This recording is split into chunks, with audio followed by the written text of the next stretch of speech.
Well, I've been homeless for a couple years now, and I've seen a lot of heroin. I've seen a lot about it, and I've never messed with it, but I've seen a lot of people die.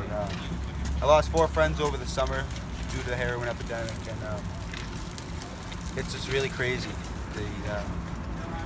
They need help. New Hampshire, home to small towns, the first in the nation presidential primary, and America's heroin epidemic.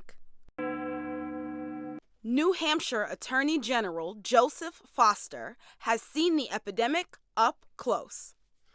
193 deaths in 2013 to 326 in 2014, almost over 400 this past year. That's a really steep curve. I mean, 400 deaths are huge. If you were to extrapolate that to the national figures, and I always worry when I do math, but I think I have this right, it'd be about 100,000 deaths nationally. Nationally, they had about 45,000 deaths last year from overdoses, so New Hampshire has a really severe problem. As the 2016 presidential candidates court voters across the state, the heroin epidemic cannot be ignored. Their response to the issue helps define their platform and what could be the next presidency. In my view, we have got to look at substance abuse and addiction as a health issue, not a What I think we need to do for those folks who are suffering from this disease is what we do for folks who are suffering from other diseases. Treat them. Treat them. I think a very important part of this is stopping or at least slowing down the flow of illegal drugs into this country. Yep. Yeah. We know how to solve this problem. We're going to build a wall. What's missing is the political will to do it. For a New Hampshire addict, there is no fast lane to recovery. The path is long and winding, with many stops along the way. In a city of some 100,000 residents, Manchester alone has 18 drug rehab centers. We visited one of them.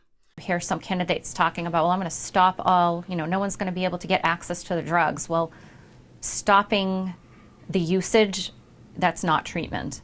So becoming abstinent from using a specific substance, that just means you've stopped using it. The addiction's not treated. The addiction, once seen as simply a back alley problem, is now ranging over every socioeconomic background in the United States. This is a long road to have long-term treatment and then to tap into recovery resources.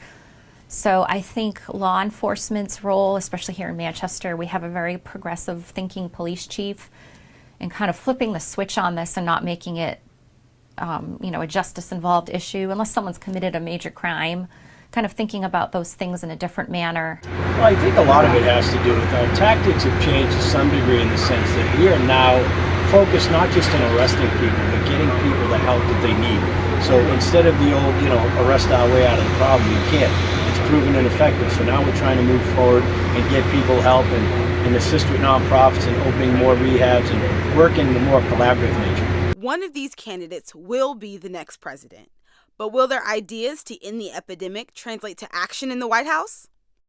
I'm very hopeful that because of the tension that it's gotten here and nationwide, that it'll continue part of the debate and they'll bring it forward. I know they say they might want to, but every year they say a lot of things.